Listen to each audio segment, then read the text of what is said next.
പള്ളിച്ചട്ടമ്പി ടോവിനോ തോമസിൻ്റെ ഏറ്റവും പുതിയ മൂവി.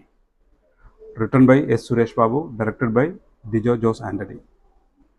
ഒരു 45 CR എടുത്തിട്ടുള്ള ഒരു ലാർജ് മൂവിയാണിത്. അതിൻ്റെ ആ ഒരു മേക്കിങ്ങിലൊക്കെ ആ ഒരു ക്വാളിറ്റി കൊണ്ടുവന്നിട്ടുണ്ട്. സൂപ്പറായിട്ട് മേക്ക് ചെയ്തിട്ടുണ്ട്. അതിനകത്ത് എടുത്തു പറയേണ്ട കാര്യങ്ങൾ, ക്യാമറ വർക്ക് നന്നായിട്ടുണ്ട്. ഒരു ടിജോ ടോമി എന്ന് പറഞ്ഞ കക്ഷിയാണ് അതിൻ്റെ സിനിമാറ്റോഗ്രാഫി ചെയ്തിട്ടുള്ളത്. അതുപോലെ തന്നെ ശ്രീജിത്ത് സാരംഗ് എന്ന് പറയുന്ന ആളാണ് എഡിറ്റിങ് ചെയ്തിട്ടുള്ളത്.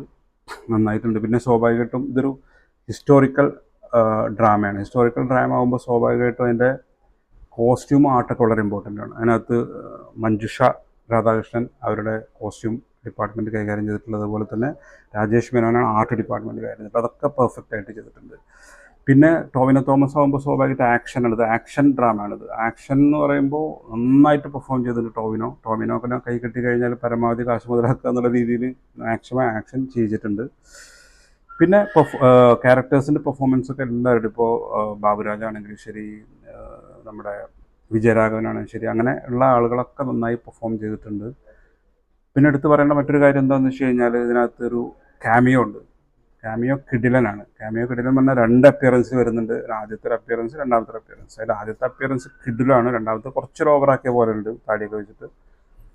ഇനി ഇതിനകത്തൊരു സെക്കൻഡ് പാർട്ട് വരുന്നുണ്ടെന്ന് പറയേണ്ടത്. പ്രീക്വലാകുമോ സീക്വലാകുമോ എന്നറിയില്ല, പക്ഷേ പ്രീക്വലാവാനോ സാധ്യത. അങ്ങനെയാണെങ്കിൽ എന്താണെന്ന് ശരി, നമുക്ക് അതിന് പറയുന്ന ആ ഒരു ക്യാമിയോ ക്യാരക്ടറിൻ്റെ ആ ഒരു ഫസ്റ്റ് ലുക്ക് ഉണ്ടല്ലോ, അത് വെച്ച് അതിന് ഇമ്പോർട്ടൻസ് കൊടുത്തിട്ടുള്ളൊരു സാധനമാണ് വരുന്നതെങ്കിൽ കിടിലനാവും.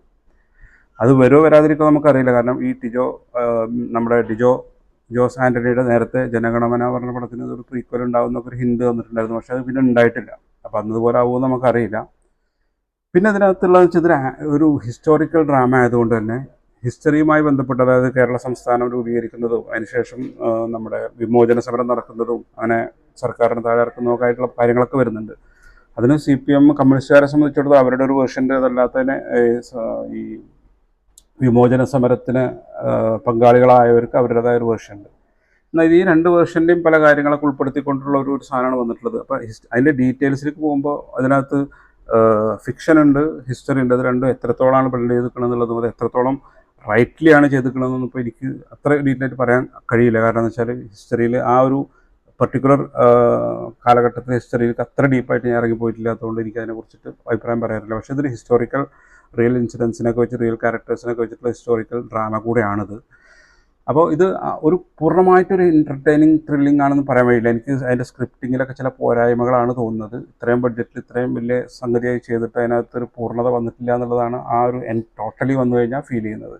എന്തായാലും ശരി, ഇതിനേക്കാൾ മെച്ചപ്പെട്ട രീതിയിൽ ഇതിൻ്റെ നെക്സ്റ്റ് പാർട്ടിന് വേണ്ടിയിട്ട് വെയിറ്റ് ചെയ്യണം. Okay, bye bye.